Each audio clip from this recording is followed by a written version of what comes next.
of you who follow me on Goodreads, you'll know that I usually read about 50 books a year. That might be a lot for some people, that might be nothing for some people. Certainly compared to a lot of booktubers, it's not that much. But this year, for some reason, I have been really clinging to books.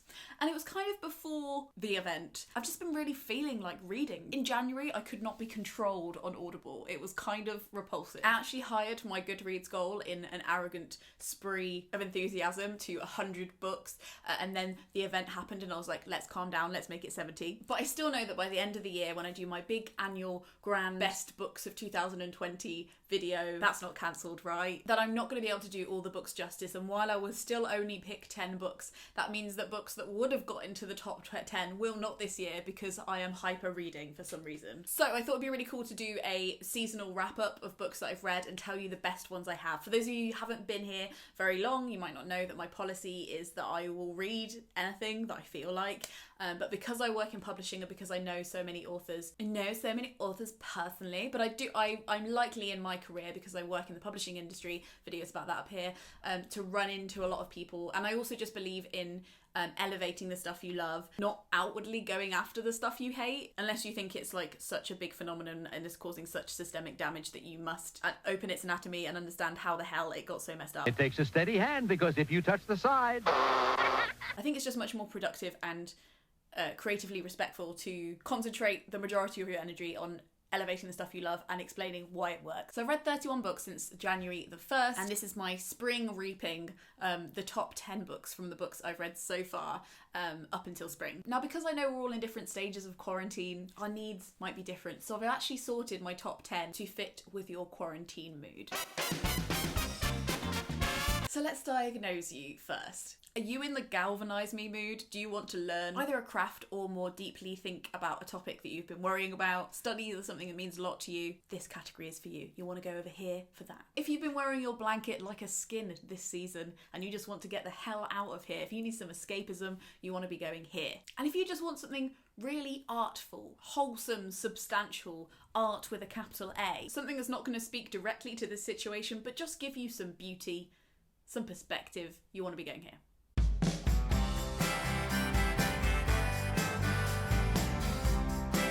So the first book I want to talk about is an audiobook, and it's called On Writing by Stephen King. Now, for those of you who have been watching the channel for a while, you'll know that I'm kind of a wuss. I've never read any Stephen King books, despite him being a very famous author, and that's because I'm scared of murderers, I'm scared of the dark, and multiple deaths in one narrative just upsets me long term, and I don't really have any defense for that. I'm just a very sensitive child. But I wanted to try this audiobook because I always love a memoir read by the author, and because every time I ask authors like what books they'd recommend about writing, they always talk about On Writing by Stephen King, even if they don't really seem like Stephen King fans. Also, because who wouldn't want to listen to an audiobook that legit starts like this?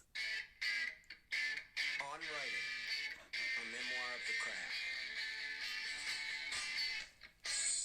Honesty's the best policy. Stephen King is kind of like listening to your favourite uncle who's like a bit weird and wants to make out that he's had like a rock and roll past, but also has a lot of like legit opinions about the world and is a very like balanced, wise man in a leather jacket kind of vibe.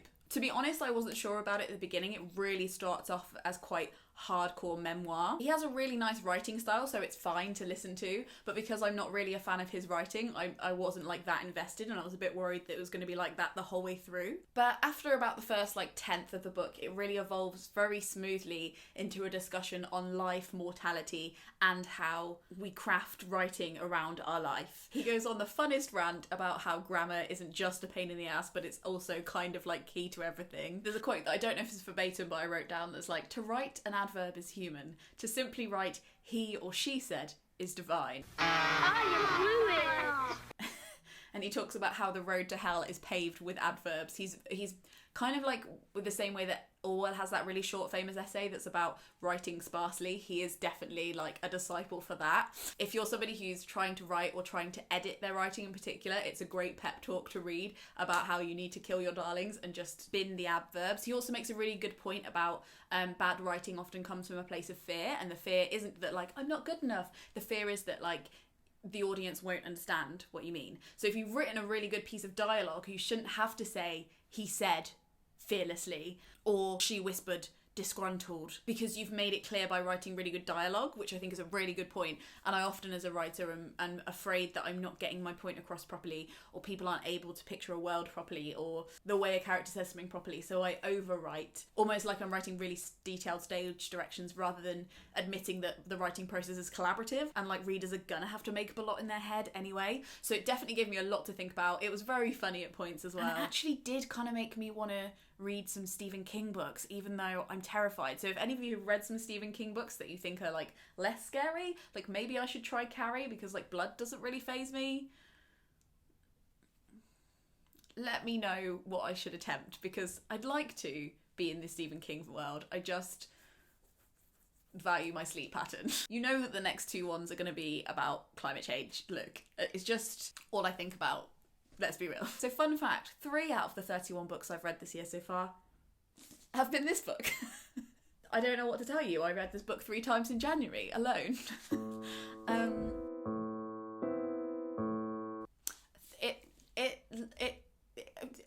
So basically, Jonathan Safran Foer is a fiction author. He's written stuff like Crazily Loud and Incredibly Close, Amazingly Loud, Shockingly Loud and Incredibly Close.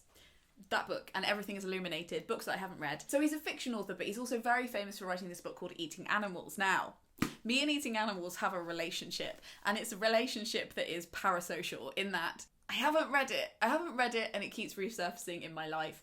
When I ask people about being vegan or vegetarian, I'm like, oh, what made you do that? And they're like, I read this book called Eating Animals, have you heard of it? And I'm like, yes. And I've basically been avoiding reading that book for my whole life because I kind of just know that I agree with the points in it. Childish, cowardly, ridiculous, yes. And I've actively been avoiding that book like it's a dirty laundry pile.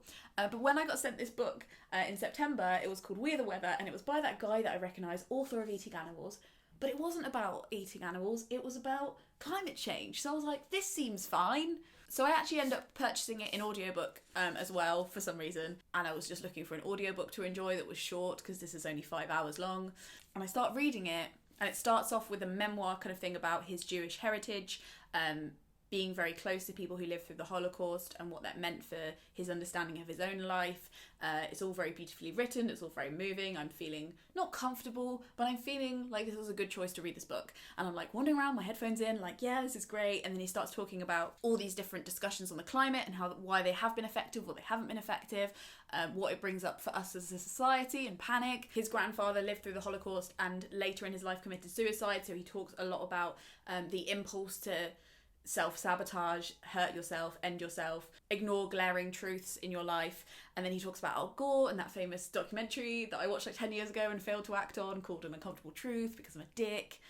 And then he talks about evasion and how we often avoid things, and how he's avoiding something in writing this book, and how Al Gore avoided what is clearly, like, statistically and scientifically the key issue for climate change. And then he's basically just like, kind of how I've been avoiding the fact that this book, while called We Are the Weather, is actually in fact another book about how we shouldn't eat animals. And I was like, Jonathan! Tricked! And then it became at once as beautifully written as it was before, but kind of transcended itself and became wonderful. And it's all about how he wrote this book called Eating Animals like a decade ago.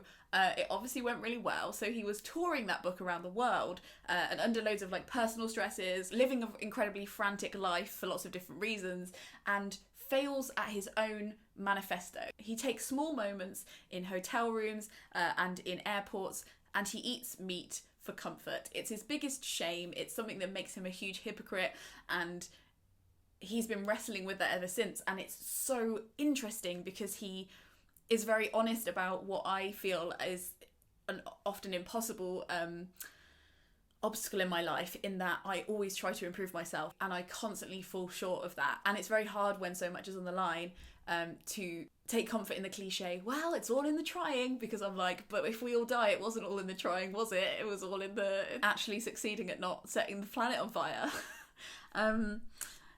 So this book was such a rallying cry to arms, but also a great comfort in that it speaks to my favourite topic, radical empathy. It really explained to me a lot more about my own roadblocks when it comes to addressing the climate, and why the climate crisis isn't just a climate crisis, it's also a crisis of culture, it's a crisis of belief.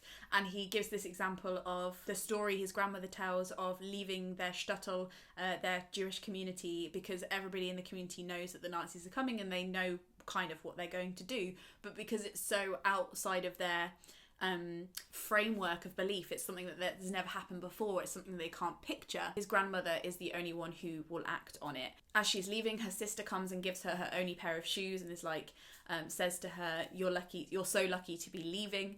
But as a child, Jonathan hears this story and overhears it as, you're so lucky to be believing. And he talks about how that's a very interesting phrase to have. It's like, for him and also for me, it's kind of almost a relief to slowly ease myself into believing the facts about climate change and what that will mean, because believing is an honour. Believing is a lucky thing to have happen to you, and to be in a framework and invite yourself into a frame of mind where you allow yourself to believe something that you've never seen before, but you know on paper and from the actual experiences in your life is true. And he talks about all the people in American and British governments who knew what the Nazis were doing and failed to be able to believe it. So they knew it was possible. They didn't thwart the evidence that was given to them, but they kind of explicitly said, I can't bring myself to believe this is happening, and therefore I can't act on it. And when do we blame somebody for something happening?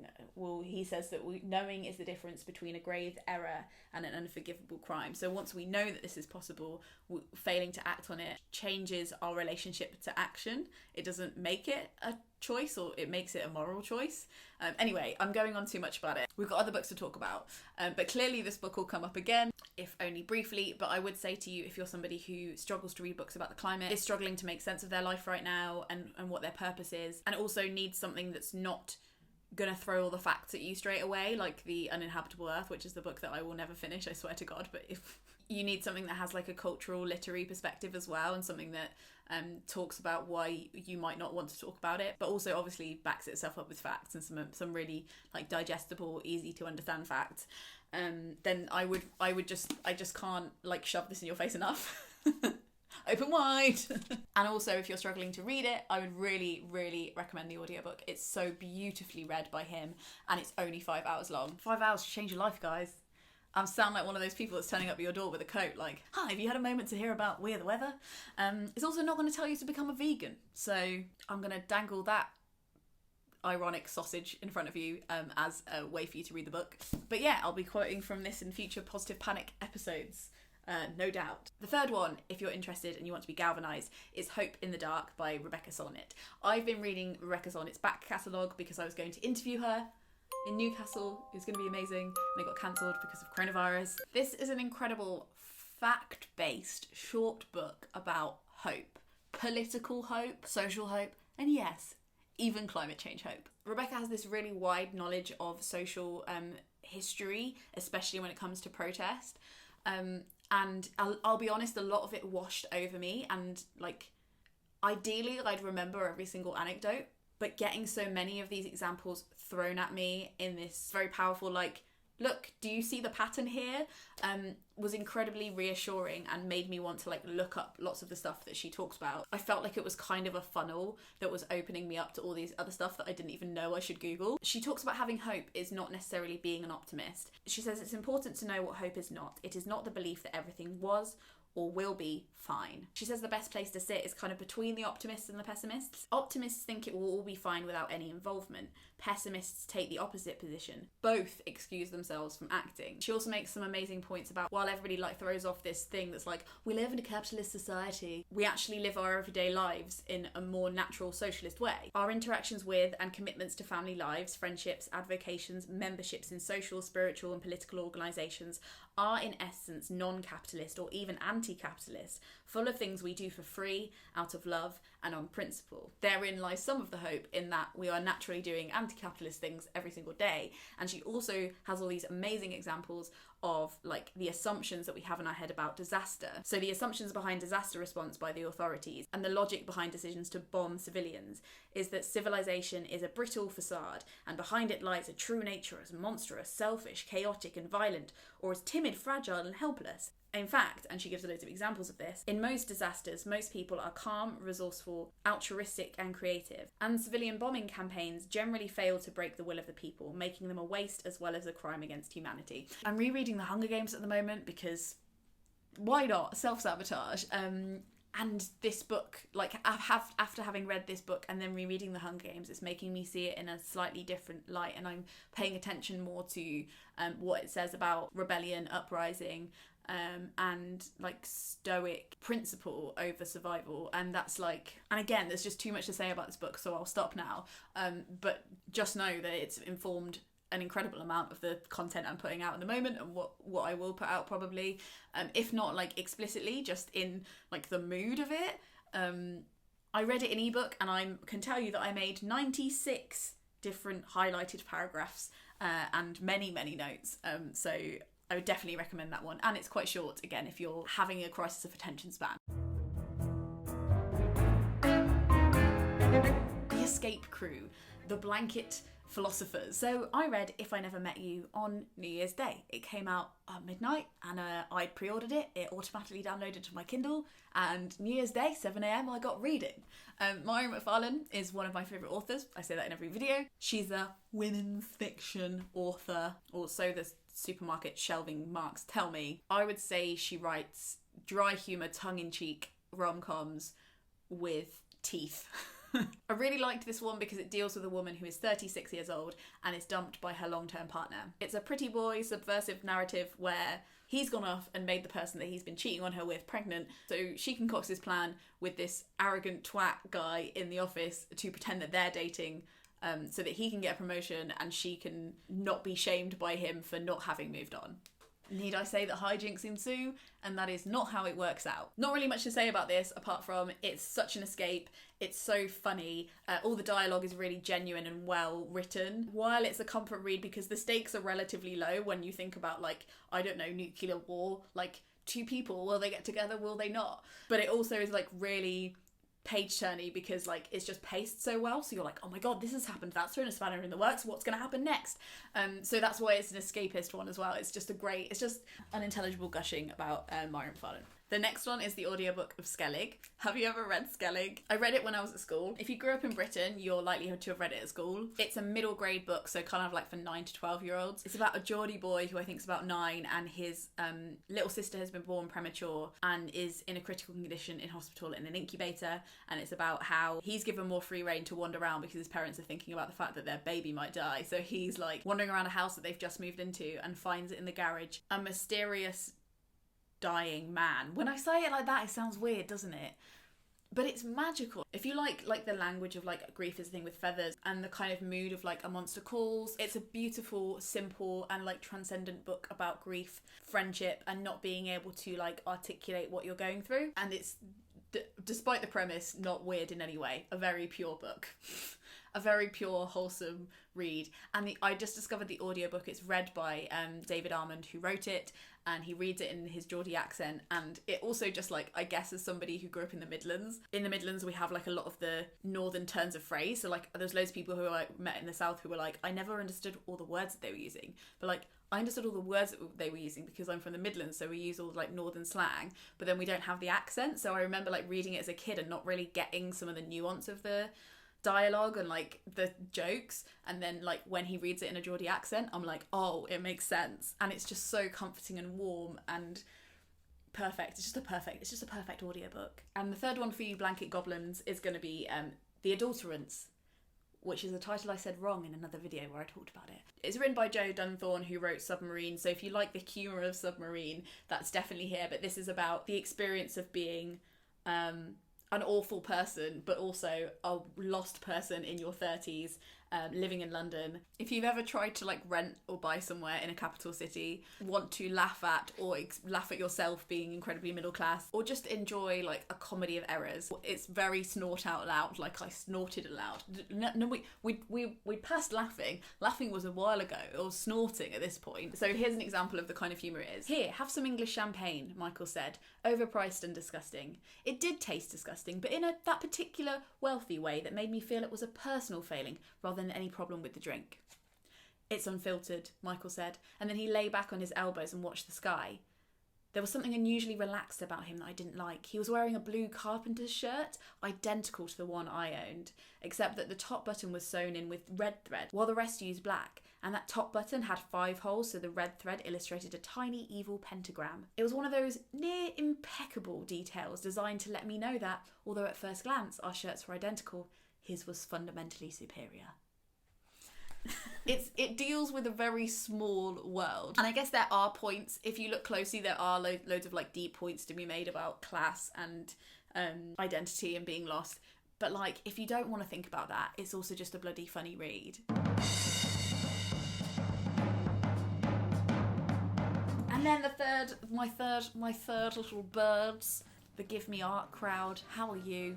You just want a good book? That's fine, we can do that. First up, we have a poetry book, And Then She Ate Them by Tom Denby. Now, I have a sad story to tell about this, not to bring down the tone of the video, but I have this hard drive, right, and it died on me. If we only could talk just a little, find a place where the past is forgiven. And I thought I'd backed up some files, and I hadn't, because when I went to the folder on my Google Drive, it'd create the folder, but hadn't put the files in it. Taylor's oldest time. I feel like when your hard drive dies, you kind of join this secret community of people who have had that secret tiny pain. I have faith that I will be able to find somebody to fix it once this is all over, but doesn't feel like a necessary trip, does it? So me and Tom filmed a video together, of which I have this screenshot, and it's wonderful. He's a very talented poet and one of my friends, and we do loads of writing exercises together and like live write poetry together, and it's such a fun video, and I hope that we can rescue it. But until then, I just wanted to talk to you about this book because it's incredible. It's a mix of like poems that make you think really hard and are like really like, gotta sit with that, gotta read that a few times, and like a few like gross and silly ones that are just like wordplay and are really funny. Seriously? No!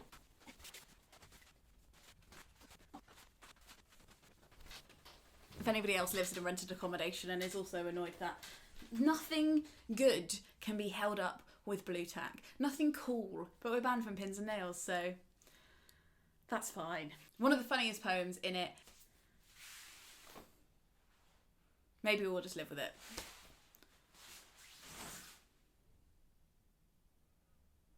Guys, you're just gonna have to deal with the white for the rest of this video, I'm sorry.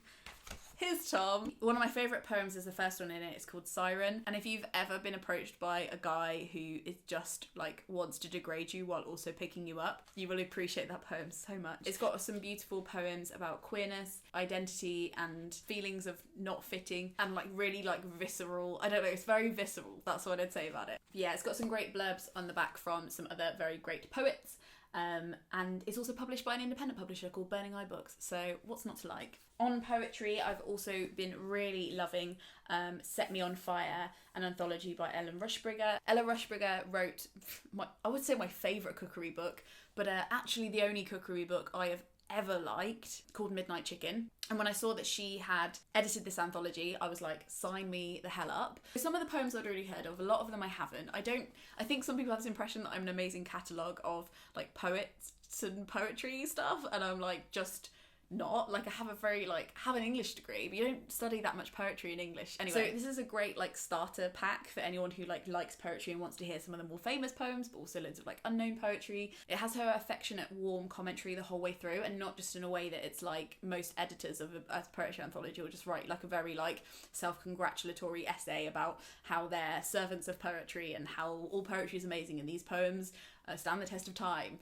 and then they just like leave you to like get the fuck on with it, and you're like, you're just gonna leave me in this museum of confusion? Ella doesn't do that. She organised the poems in this really great way where she picks themes that aren't like funeral, wedding. She picks themes like hungry, mothers, other people's lives, you might as well live, it's complicated, having, hoping, coffee, waiting, wanting, and then she kind of like overlaps them. She'll show you like where the poems about mothers are, but she'll show you the poems about hungry mothers, or like where the poems are that are like happy and hungry mothers, or the poems that are like about fathers and also the end of the world. It's kind of like your own apothecary of poetry where you can like make your own custom choice of poems.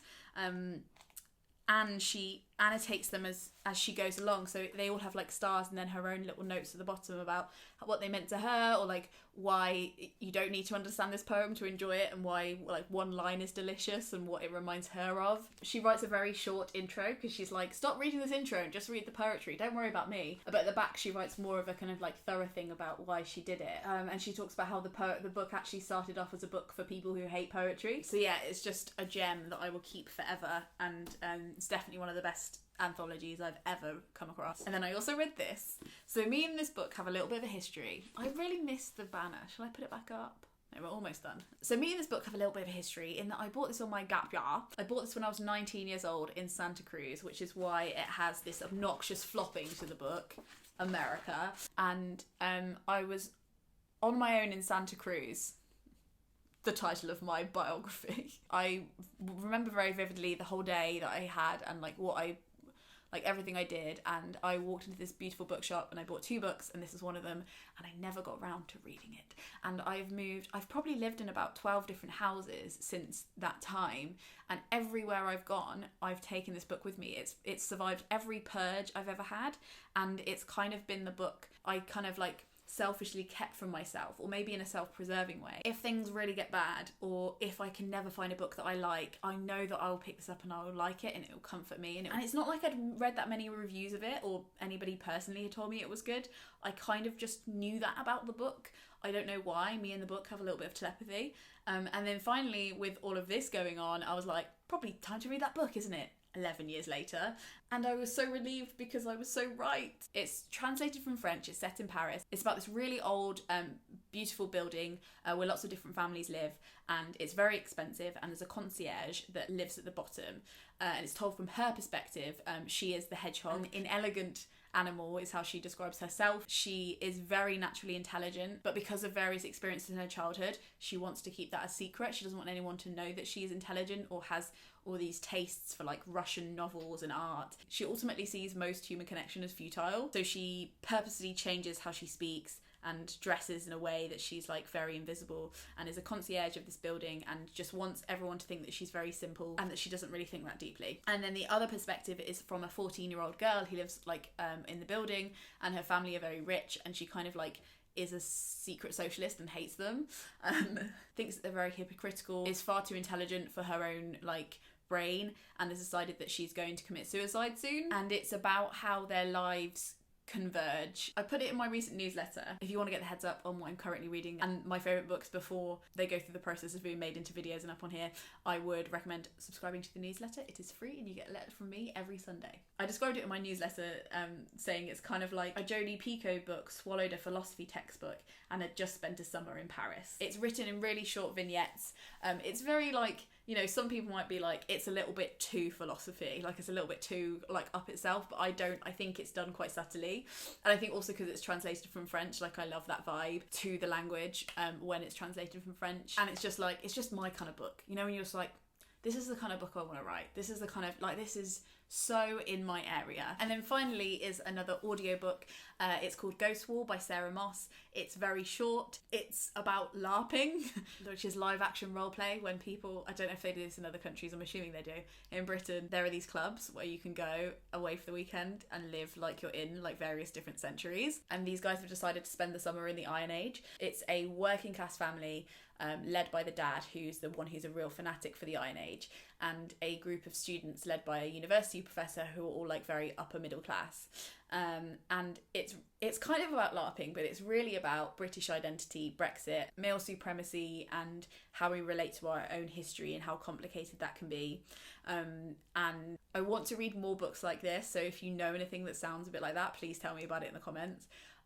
But I thought it was at once gut-punching and incredibly subtle, and the audiobook was narrated perfectly by somebody with a northern accent, which is what we need when we're talking about like, how many northern characters have I like read about who have like southern accents when you get to the audiobook, like. And again, it's like a small story, but it says so much, and I definitely want to read more of Sarah Moss's work now. Give it to me. She also wrote a book about Coventry, I think, which is where I'm from, in the Midlands, so I should definitely read that. What's going on? I need to sort myself out. Anyway, I hope my diagnosis was good and you found a book that you are excited to read. If you do want to buy a book, I would so encourage you at this point to order from an independent bookshop. I'm going to leave the links to where you can search for one in your area that's still delivering. Apparently in China, like 80% of all the bookshops have declared bankruptcy, so I'm kind of having hives about the fact that might happen to the British book market right now. So if you do have any spare pennies, do the old school thing. That's what I did. I literally picked up the phone and I was like, yo, do you have this book? Can you post it to me? Here's my address. It was wild and I loved it.